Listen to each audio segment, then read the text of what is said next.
I'd rather create something that others criticize than create nothing and criticize others. If you have high quality product behind the bar, it's like a weapon. It's not about the figures. It's about who those figures are. The Hospopreneurs Podcast. I'm going to drink this beer. Yeah, let's crack them. With James Henderson.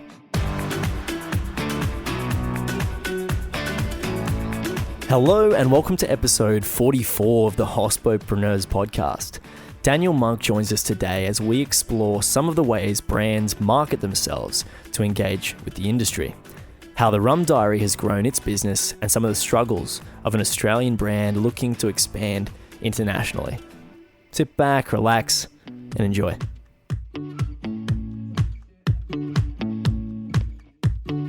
Hello and welcome to the show, Daniel.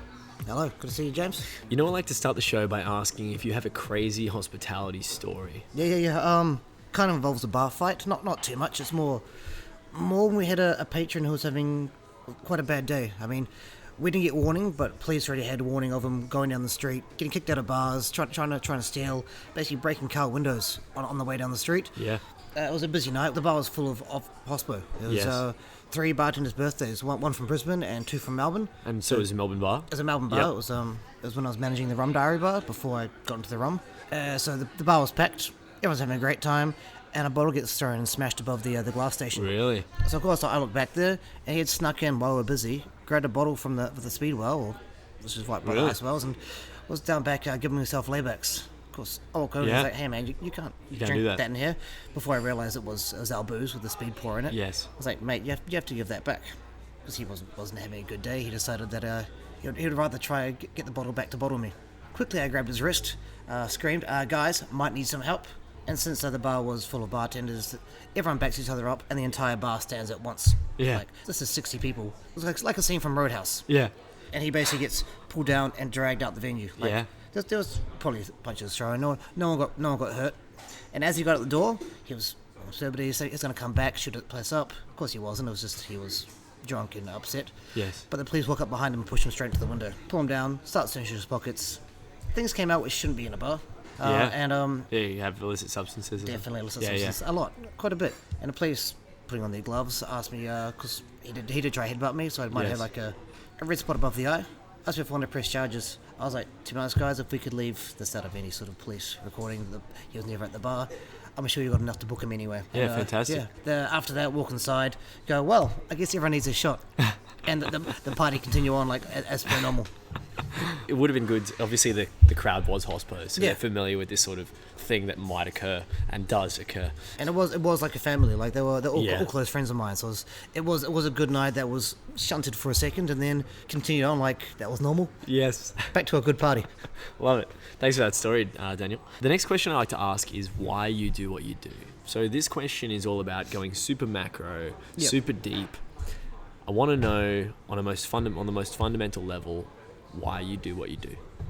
I fell into bartending by accident, but I've always been a people person. But when I was 16, I was in bands. By the time I was 18, I was touring with bands. So I was always around crowds. I was always a showman, I guess. I was always doing things to the biggest level.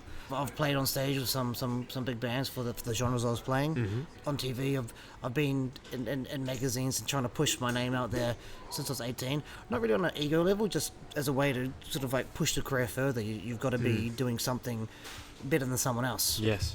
And that sort of comes into what I learned back in those days when I was, I guess, forming myself, is what I'm doing now with events and parties with the Rum Diary Spice. And I guess the creativity flows from creating music to I even made videos for events and did a bit of film and sound work, and then moved into bartending, creating drinks, throwing parties, creating events. I've thrown nationwide cocktail competitions, small cocktail competitions, always been there for the little guy to help them out and create that family and that thing which helps with the throwing events. What's the underlying component that really ties it together? Do you find that there's something that is a foundation for that creativity, or like I've been trying to find this common denominator because every truly creative person I know has multiple outlets for the creativity. It's just they tend to have one that's their main one. For me, that's music. Yep. And then I love bartending because I get to express my creativity through a drink, but it's not a technical discipline that I know as well as a lot of other people in the industry, but music is a lot more my thing. So it's interesting. I like asking guests about what that creative process is, and we've got a question on that a little bit later. So I won't get distracted with it now. So if you're listening at home, that creative question's coming up later. But right now, maybe what's that underlying factor that you think underpins it all? I think it's a need to express something new. You don't want to do the same thing day in, day out. Like, your job's always going to be your job, so you have to make drinks day in, day out. But you don't want to make the same drink day in and day out. So it's just a need to create something new and the want for the world to experience it with you. That's interesting. So creating something new to get the world to want to create that with you. Is that right? Well, enjoy it with you. Like, enjoy it with you. It's like you can do things for yourself all the time, but if you can have the person next to you enjoy what you're doing and they love it and they smile, it makes you happier as well. It's like making people happy, making people smile. Yeah, I like that. It's been a common theme that comes about. We want to help people enjoy themselves and enjoy their lives. My why is all about, I say, elevating universal consciousness, which is a little bit abstract. It's very abstract, actually, but in terms of what I do, I help people to better understand and enjoy their lives. And that's what I do through hospitality, is help people enjoy their lives more. So that's an outlet for me to help people enjoy themselves. So it's interesting hearing about this way that you express yourself through different mediums. And we'll get onto that a little bit later. Tell us a bit about what you do and who you do it with. So the Rum Diary Spiced is what I focus on, basically 99% of my work outlet right now. I do it with the man behind it all, Hamish Gunatilaka. He's started the Rum Diary bar 5 years ago he had a love for rum. He drank a lot of it and thought, well, I guess he wants to share rum with the world. From that, he started making a spiced rum in-house, and it grew. I worked from managing the bar, doing the cocktail list. I was sort of doing my thing before I even thought about doing brand activations and brand work, just by being there for the Rum Diary bar. And as it went on and the rum grew, he needed someone who understood flavours and understood the community around, and I stepped up and started taking over not only the spice rum, the traditional that we do, but started thinking about how else can we offer more and really push the boundaries of what spice rum is. Because everyone knows that spice rum is a rum with spices in it. It's got no rules, so why not really push it to the end before people go, well, what you're doing is a bit crazy. Yes. So how are you guys doing that? How are you pushing things? How are you pushing spice rum? Well, we're starting slowly. We don't want to just max ourselves out in the first rums. So we started with the traditional by doing it with all natural spices and making sure that it stays that way, keeping the ethos, but making it so it's not just a sweet vanilla-laden spice rum, which I guess most people have tried, and a lot of people who are, I guess, connoisseurs stick their nose up at. Where we're going with premium rum, premium spices, and an idea to keep it heavily spiced, but not sugar-laden and candy-like. And can you disclose a little bit more about how you do that? It's easy. We get 5-year-old Trinidad rum. We weigh out and measure spices as you weigh out botanicals for a gin, and then we dunk them in a rum for a week. If you've not listened at home, Blake Hall on episode 42 tells us a lot about those gin botanicals as well. So if you're interested in a little bit more of an elaboration on what Daniel's talking about there, listen to episode 42. I was going to say, I haven't finished the last question yet. You're still going? Pushing it. We, except for the traditional, we've launched a experimental kitchen range with basically a cherry cola spice rum. With a competition we threw over the nation, we will be making a new spice rum with a girl who won that. So trying to push boundaries. Tell us more about that competition. Yeah, the one we threw was a year-long adventure. We started in Perth, Brisbane, Melbourne, and Sydney. We were asking people to use our spice rum to create a tiki drink based on where they're from or where they live now, so that basically bring themselves into the drink. Because tiki is all about escapism, so why not let people escape through your eyes where you live as that form of escapism. And Starwood's running a local comp now as well. Yeah, well, they've done the constellations before, Yeah. so that's local, and but everyone, even this year, the Jesuit World Class was about home and away. Even the Southern Comfort Comp's about where you're from. Yep. So I'm not going to say that I started it, but it's definitely over the last 2 years, it's been on people's mind about locality. Yes. Is an important thing about how people express and what people express in their drinks. Yes. I've got a question on trends later, because that's something that we've seen with this idea of locality and sustainability big time. They're two big ones that have really come about. Tell us a bit about where the brand's heading? So it's heading up and up. We've released 3 rums now, so the traditional, the cherry, and the navy strength. We've still got some more that we've got planned to R&D and release. It's about expanding into the premium sector of craft in Australia, and then we're even looking at export to sort of other countries this year. So it's all about creating volume, creating consistency, and finding an audience overseas in I guess in communities that you don't really know as well as you know your own. How should, in your opinion, a brand go about expanding into a new country? Well, you've got to find someone who believes in your product. So it's all about finding the distributors who will believe and push. Because if we just send cases over to another country, they could sit there. So need to find someone who basically is an extended part of your business. They'll go around and they'll get it to the mouths of the people that matter, and it will trickle down from there. Getting it into the bars that people drink at, the bars that the bartenders drink at, a distributor who has a great portfolio, so it's got trust that it's as good as everything else in the portfolio. It is about creating trust when it's a foreign product. Is there a particular model that you're basing this off? Like, how did you come up with the idea that you have to roll out like this in a new country? It's really using it as we roll out our products in Australia as well. So you found an effective model to just roll out into other cities. Yeah, it's like you start off with one thing and then you will slowly push it, introduce. So I think it's about also staying relevant. So you don't just release everything and then let it sort of fade away. It's like keeping people's attention on you is a thing. So how do you go about doing that? Staggering your releases, throwing cocktail competitions, keep bartenders drinking your drink. Also throwing events and parties, so you're always on someone's mind, always sort of sitting in the back there, and then having a nice presence on a back bar as well. So we walk past and they notice it. It goes all the way from design down to events to the juice itself. It has to be great. Like people won't drink a shit rum just because it's got a great label. I guess it's about holding the audience attention and making sure that everyone wins as well. So we'll sell it to a bar and they've got to be able to sell it on. If they don't sell it on, it's there, they won't order it again. And that's what events help, because it will keep the sales going and the trust in the product. So how often do you think a brand should hold events? Well, there's so many places you can hold events, so you won't just host one every week in the same city or the same suburb.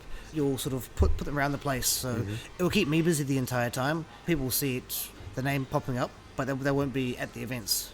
So we might host one in Perth, and then a month later host one in Brisbane. People are so interconnected these days on social media that the presence is there, but they'll look forward to when it's in their city next, because it's already building the hype for them. And so you mentioned before about your music. Tell us more about what you did with that and what your instrument is and even your process there. So this is going back 14 or so years now. It was during the rise of the emo rock. So I did have a giant fringe, and I kind of blundered my way through it. I've always been into electronic music and electronic instruments, keyboards and beats on the computers.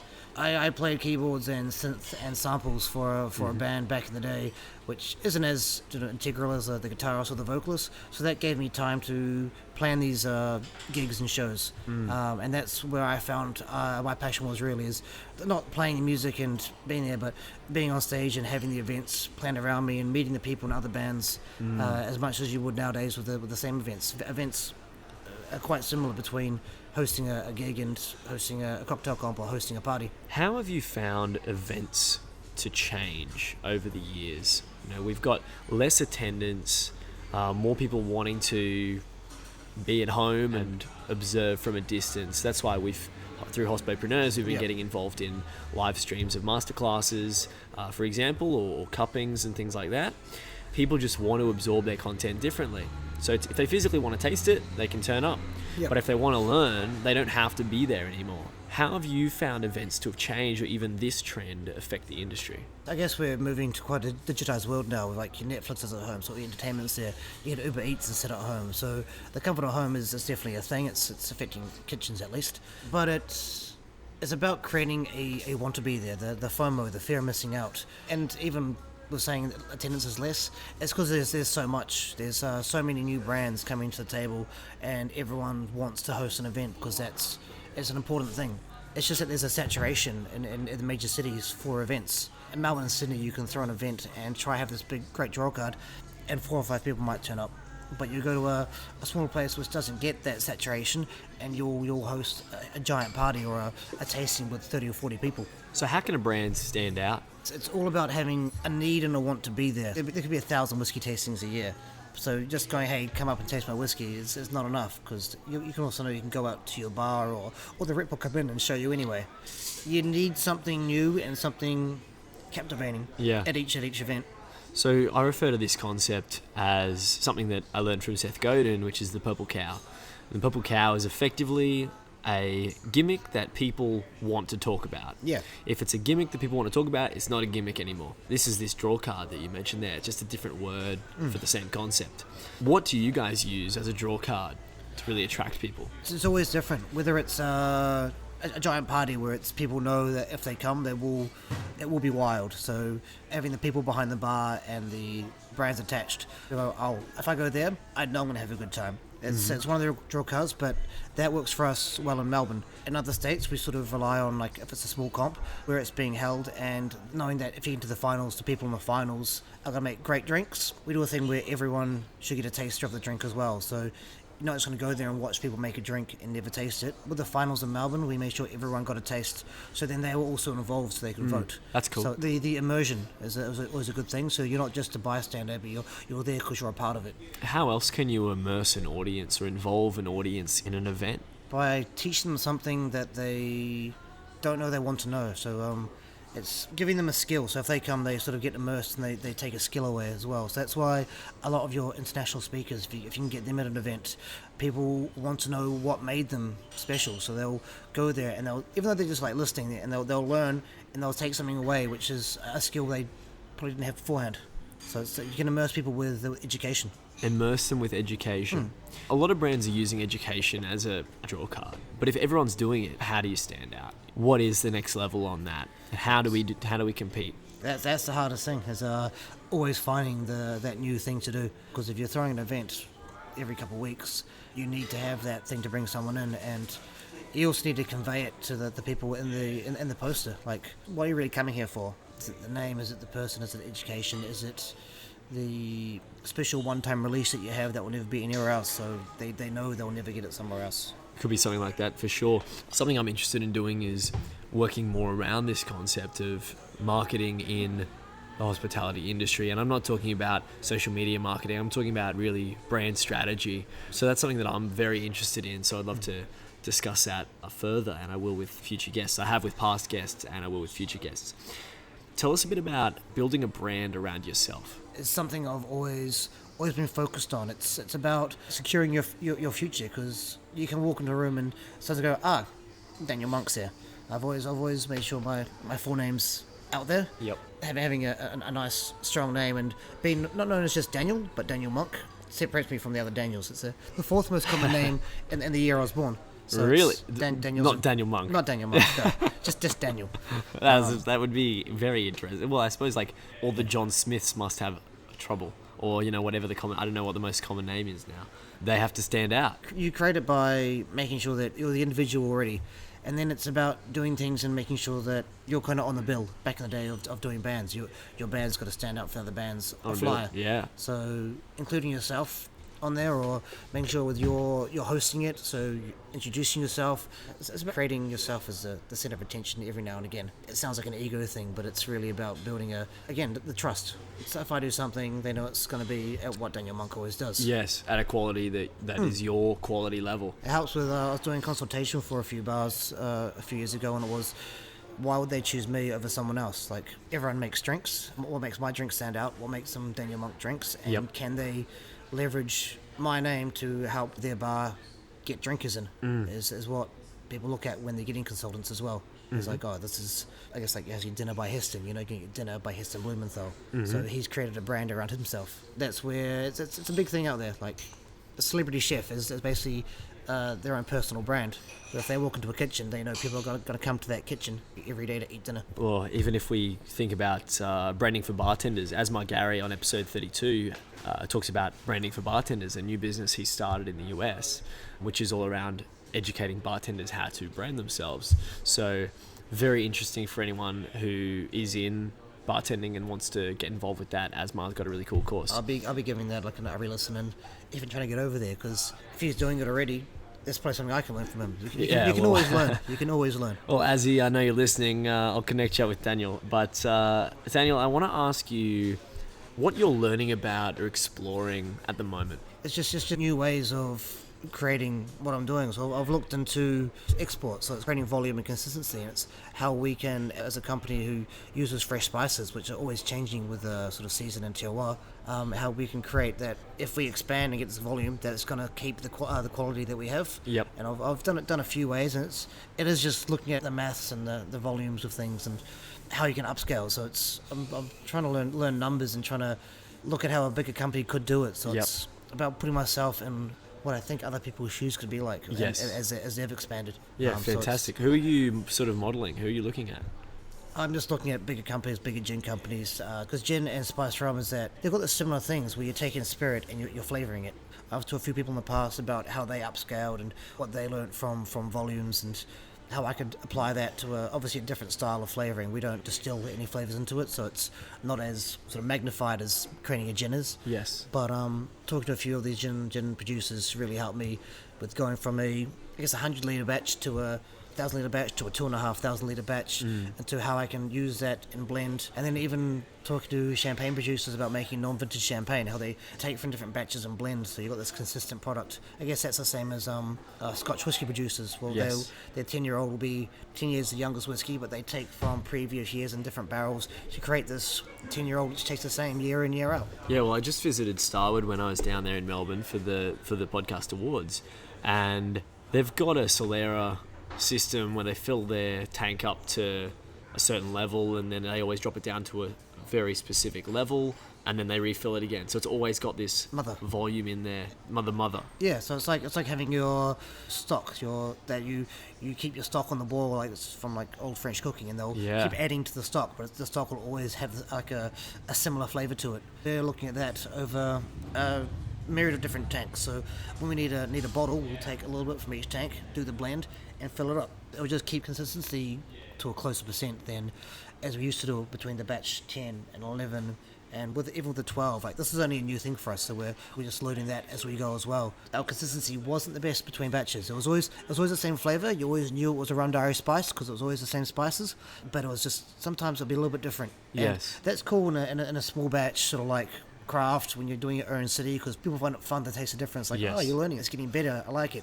But if we go to a bigger market, if someone goes back and goes, I want that same rum again, and they can't get it, we don't want to upset anyone. We will be like, you know what, this is Rum Diary spice, and it'll be the same, and it'll always be tasty, and it'll always have the same quality. That's interesting. How are you going about building that consistency into the product? With Solera vatting. Yes, that's the best way to do that. That's the best way I've worked out to do it. So you're not going too deep in, so you've always got that sort of same flavour mother. Yep. And I guess we'll find out when we release our next few batches, like how close we're keeping it together.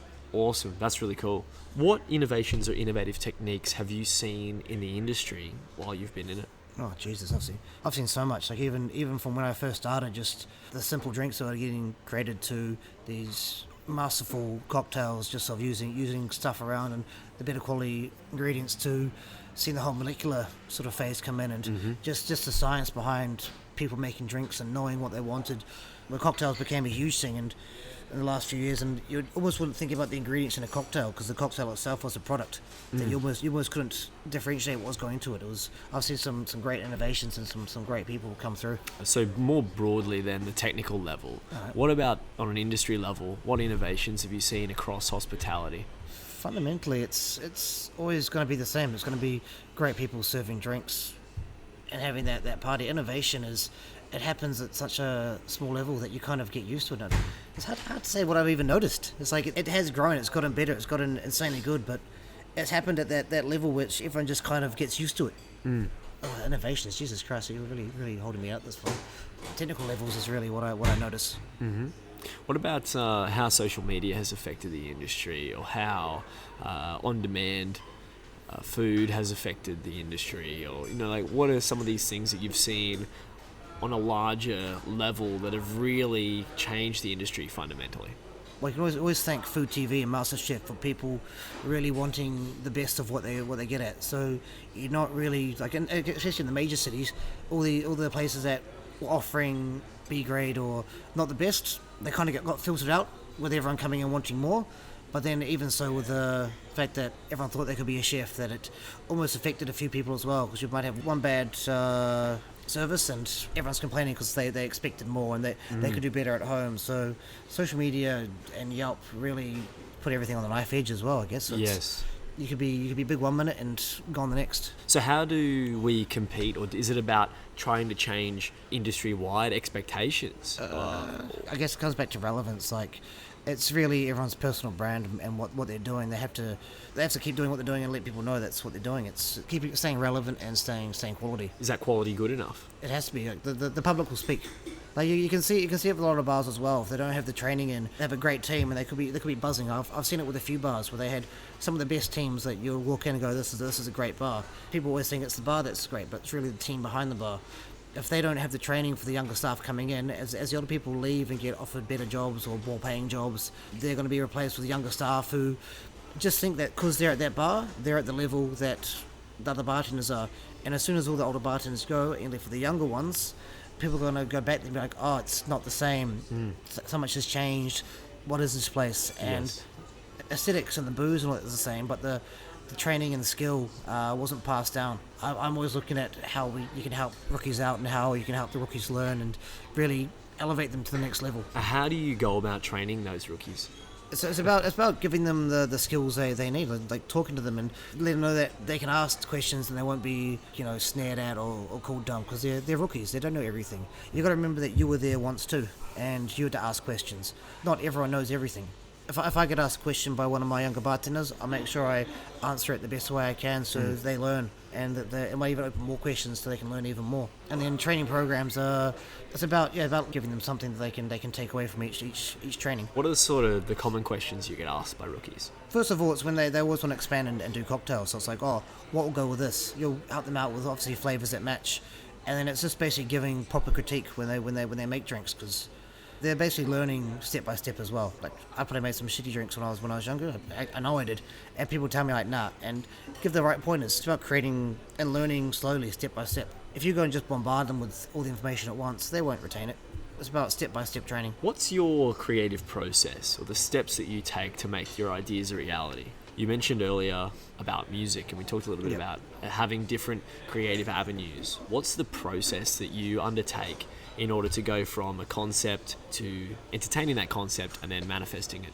First, it's having the idea and getting all the ducks in a row so you can actually try it for the first time. I do more R&D by just trying it. You can theorize all you want, but it's about taking risks but not huge risks. Like I'll do like small batches of rum and see what goes, or using things like tinctures, flavors, trying things.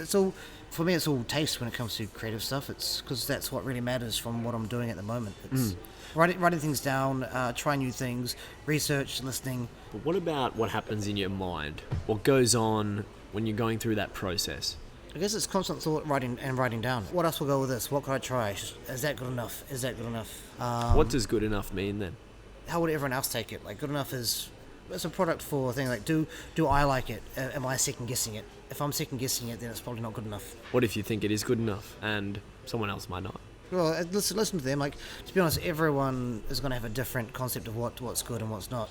You're not going to please everyone, but you can always take it on board and in your spare time, try it out and see if they were right. I've had times where I was like, nah, that's not for me, and then I was like, you know what? I'll let them try it. And sometimes you're like, fuck, I can't believe I don't think about that. So it's this process of just doing.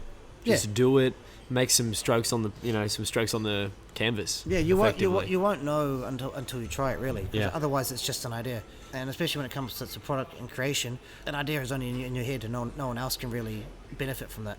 Yeah, fantastic. What's your number one industry resource been on your journey? I think it's been other people. I'm not the best at reading all the bar books. Like I've bought a few and probably got halfway through a lot of them, but it's more talking to people and seeing their experience. Especially with this industry, a lot of people have already tried what you want to try, or read, or done. So finding the right people who are going through what you're going through is the best. And everyone has a different idea of what they want to do. So you've got almost infinite amount of resource out there, but just by hanging out with other bartenders or other chefs or anyone in the industry. Like I said, like going back to talking to the gin producers, being able to be in the same place as other spirit owners and other spirit brands gives you this resource just to chat about what's on your mind. Most of the time, people in this industry, they love sharing their experience, so you can learn just from that. What innovations do you want to see take place in the industry?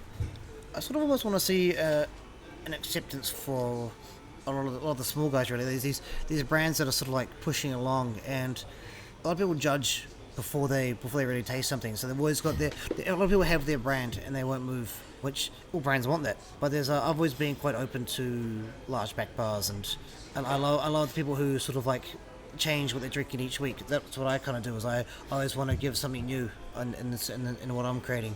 I rarely eat at the same restaurant twice. I want to try the other one down the street to see what they offer. When you've got those options in Melbourne, you can definitely do that. Yeah. Sorry, I guess I'm kind of blessed for that. But like I don't keep doing the same shots. Like, why don't you do this? Why don't we do that? Yeah. It's hard to say that innovation's real. Like I don't really. Because I guess they're going to happen anyway. These innovations. I just want to see. How can you take advantage of those though? How can I take advantage of them? If you're not pioneering them, how can you take advantage of them? Because there'll be listeners at home that are probably thinking the same thing. These are tough questions, man. That's what I'm all about. Yeah. I'm all about the tough questions. How can I take advantage of it? I guess it'll create a wider audience of people if people are all about trying something new. How I can take advantage is, I guess, by what I'm already doing, like taking my rum to bars. Like I'll always have a briefcase full of rum. I'm like a national rum fairy. If they haven't tried it, like, well, you're gonna try all three of these now, and I'll make sure they try it. It opens their mind, because I hear it all the time. They go, I don't drink spice rum, especially in the rum community. And going, well, perhaps you should try these. Like, I might be able to change your mind, is what I've really been pushing at a lot of these tastings. And a lot of the time they enjoy what we're doing, because it's not that the first few spice rums they tried, which really put them in thinking that all spice rums are the same. If you're going to create, you want people to try new stuff, you're always going to be creating new stuff. Yes. What's your biggest challenge right now? It's changing from being that guy who was the party bartender to being the guy who walks into a bar with a product and people were like, especially in Melbourne, because I bartended there for so long that I was just everyone's friend. So now that I'm making my own product and trying to get out there, the challenge was going, this is Daniel, he's got a small project, this should be fun, to take it to the next level of professionalism, where you walk in, it's like, these are my rums, they're doing well on the national market, the international market really, and changing the perception of how people saw me to being that bartender, to being that brand guy and product developer. How are you going about changing people's perception of you? Aiming big, I guess, and doing these competitions and making the best product I can, so it's not just us getting rum, chucking spices in it and hoping it comes out good. It's, hey, this is what I'm doing, this is how I'm expanding, give it a try, and making sure people know that the product is what I'm putting everything into. It's about that passion. I'm getting like passion and a heavy involvement in the process, the entire process, from the grain to the customer. Yeah, having the touch on everything it's a lot more than just being that guy who, because you see it with a lot of reps as well. Every time they change portfolio, it's like, this is my new favorite thing, which is you have to have that thing behind you.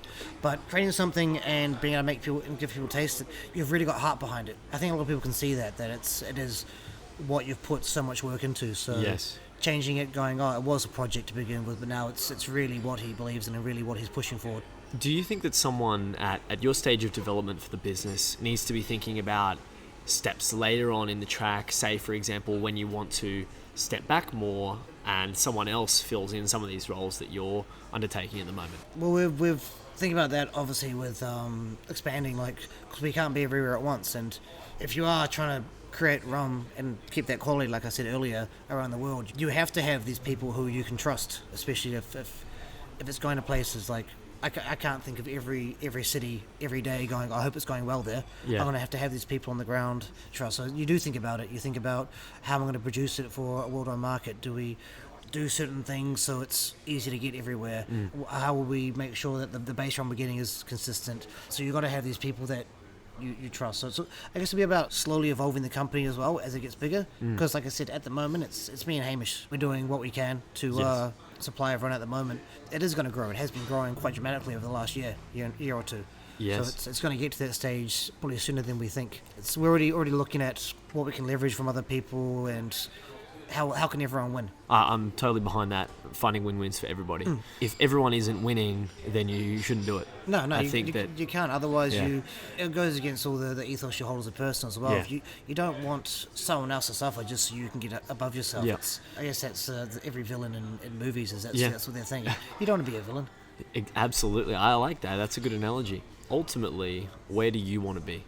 I really want to get into trainings. Really, I've got a few things coming up, which I'm planning with the company who distributes us, and that's like the first step into how I want to take it more hands-on training rather than like you've got the video stuff you want to do. Like, and I know the world is going digital, but I guess I'm old school. Like I'll still do flyer drops. I'm old school in the way that I want to help hands-on with the industry and helping keep the level that I expect, but also helping other people grow and get to where I am, like giving people legs up, but obviously they need to do it themselves as well. Yes. So training to give people a leg up is where I want to get to. Fantastic.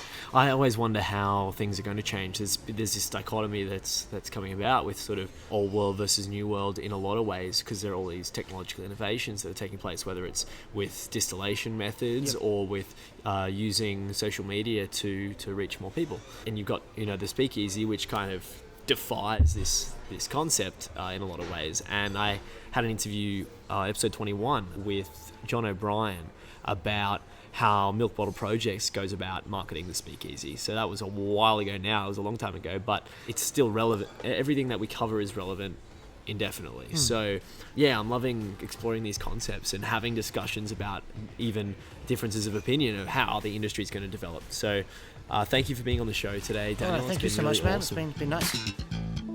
Stay in touch with the show after hours at Hospopreneurs on Twitter, Instagram and Facebook. Creativity and innovation in hospitality. The Hospopreneurs Podcast with James Henderson. Sound like tomorrow. Sweet as sound. What does tomorrow sound like? Let's show you.